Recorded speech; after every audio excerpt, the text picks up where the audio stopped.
اور امیر جماعت اسلامی کراچی منم ظفر کہتے ہیں کہ کراچی کی تباہی کی ذمہ دار پیپلز پارٹی ہے۔ مرتضی وہاب نے نہ ایڈمنسٹریٹر بن کر کچھ کیا، نہ میئر کراچی بن کر۔ تمام شاہراہیں بدترین ٹوٹ پھوٹ کا شکار ہو چکی ہیں۔ ریڈ لائن منصوبہ اب شہریوں کی جانوں کے لیے ریڈ لائن بنا ہوا ہے۔ شاہ رخ جتوئی، ناظم جوکھیو سمیت جیسے کئی واقعات ہمارے سامنے ہیں جن کا کچھ بھی نہیں ہو سکا۔ یہاں نظام ظالم کے ساتھ کھڑا ہوتا ہے اور غریب مظلوم ہمیشہ تنہا رہ جاتا ہے۔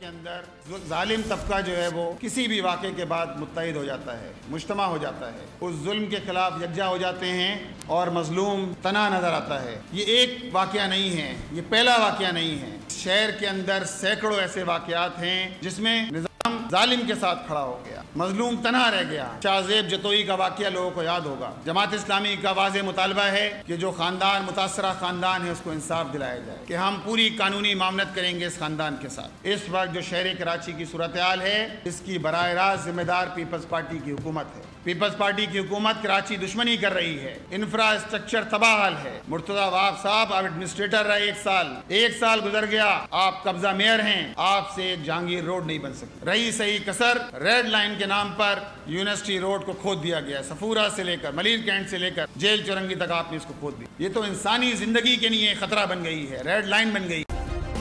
سبسکرائب کریں اور بیل دبائیں تاکہ کوئی خبر رہ نہ جائے۔